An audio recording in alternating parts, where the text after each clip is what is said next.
I'm interested in seeing if this intentionally bad comic of Fry's is actually good, as in enjoyable.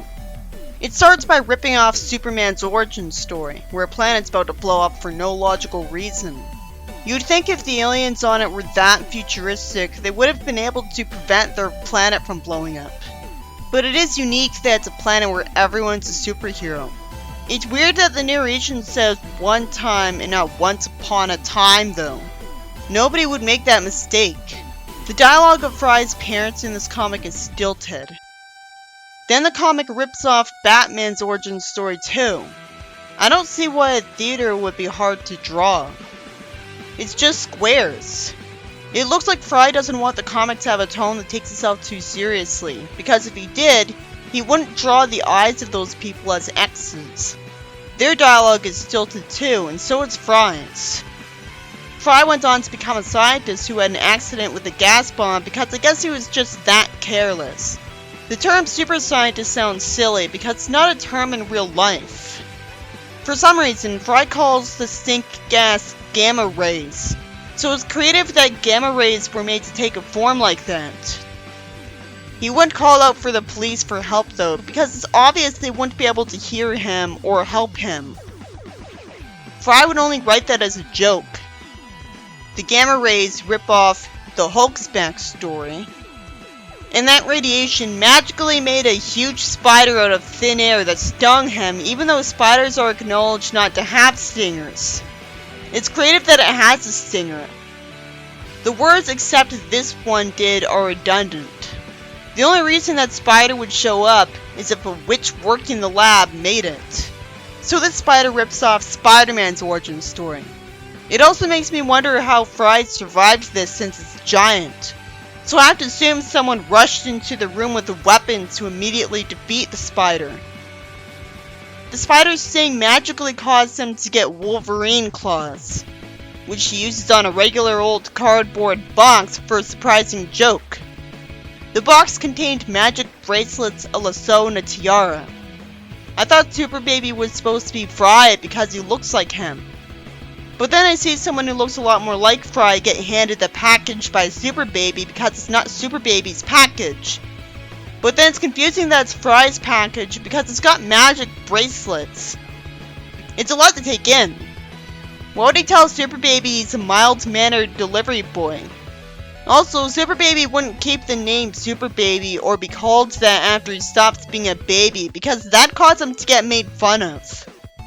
The next panel has Fry explain the narration that he decided not to have Super Baby bite Fry to give him his powers because everyone he talked to told him not to. So instead he simply inspired Fry to fight crime without cool powers. So then all those origin stories were pointless because Super Baby isn't the protagonist. At least it was funny how many different backstories he ripped off, so it was worth it. It was trying to do too much at once, but I don't blame Fry considering that it's normal for superhero origins to be silly. Or it seems like it based off the most famous ones, so of course you'd think it's fine to be silly there. And it's also normal for superheroes to be overpowered, so it makes sense that he thought it'd be fine to make his overpowered when Superman gets away with it. And plenty of characters are allowed to have complicated backstories. So we see Fry deliver a package to the Amazon women, talking as if he's giving it to its rightful owner. So the package was theirs, not his. And that explains why it has those things. If we're not supposed to believe the bracelets gave him magical powers, it doesn't make any sense to establish that they're magic bracelets if it's not going to mean anything to the plot. Because we'll never find out what was actually supposed to be magical about them. The woman on the right looks creative. It's nice of one of them to thank him just for doing his job. One of them hugs him and arbitrarily gives him a silly superhero name. Fry's shown refusing their reward, and all of a sudden he turns muscular and his clothes change magically. Apparently the magic bracelets gave him the power to do that just by having them for a bit. And all of a sudden he narrates about having friends when it wasn't established that this comic's Fry knows all of them. Why did he think Leela, someone he's showing the comic to, would be able to stand being called a damsel in distress here? Leela is shown getting grabbed from behind, and she's tied to a torpedo by an alien who threatens to shoot Fry's spaceship. Leela has some more completely forced dialogue. Fry says he got a cat out of a tree for someone, and says his delivery sense is tingling, and somehow still thinks he doesn't have superpowers. Bender opens his chest up and hits a torpedo with an extendable fist he arbitrarily had in there at that exact moment.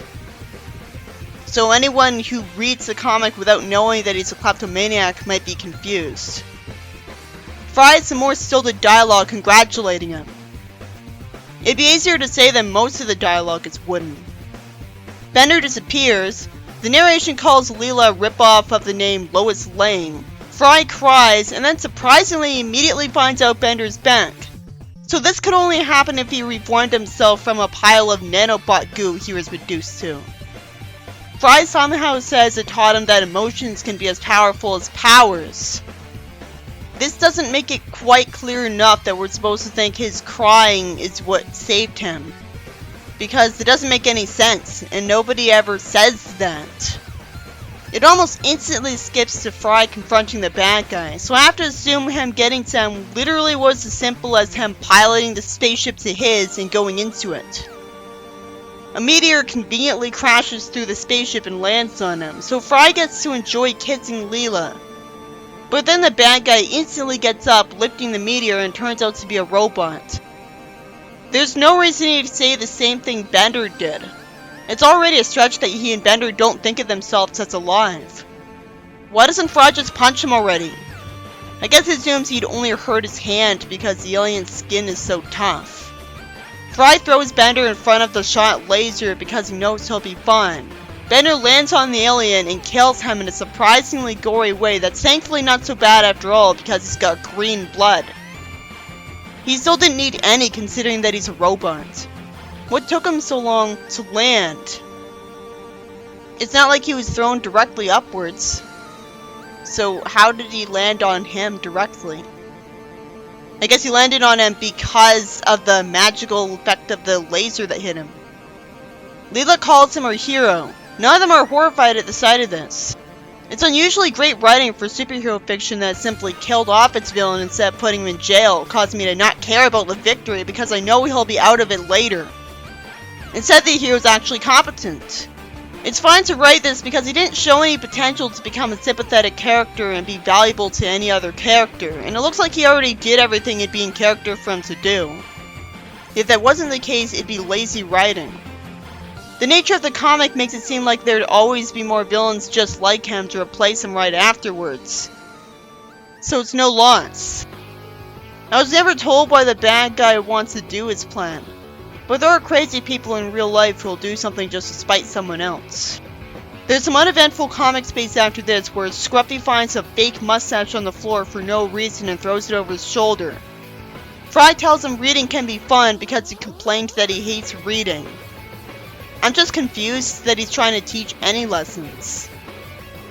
Fry delivers the mustache to someone who somehow lost it, and it's confusing that Fry even went with this message of learn to read, because anyone reading the comic would know how to read.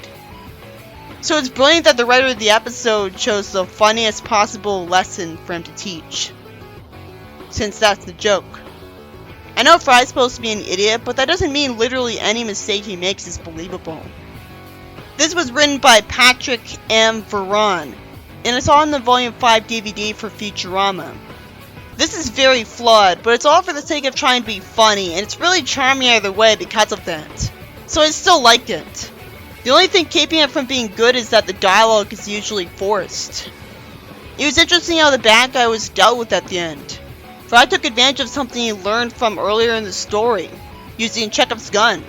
You'd think that most superheroes would be fighting the bad guy directly. But this is more creative than Fry simply punching him, which is what I was wanting him to do to him the whole time. The beginning was charming enough to be worth the fact that I tried doing too much at once and was all for nothing. As I expected, even a comic that we're supposed to think is bad because that's the joke is still a better experience than the bad comics I've reviewed, and it's even better written than all of them. The things I get confused about I can always come up with explanations for anyways. The only plot hole that mattered was that it doesn't properly explain Bender coming back to life so he could resolve the plot. That's the only major problem where I was baffled that Fry wrote it that way, because he clearly needed to explain how this happened if it was necessary for the plot.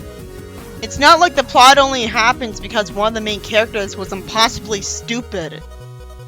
The art is a little crude, but I've seen worse. The best thing this comic has going for it is the lighthearted tone caused by the silliness of the origin story. It puts you in a good mood with it right away. This comic isn't frustrating, and it's never even boring. It had a big advantage because it didn't go on for too long. I guess that's why I'm okay with the fight with the bad guy lasting only one hit. That, and he didn't get the chance to do anything bad other than keep Leela in one place for a little while.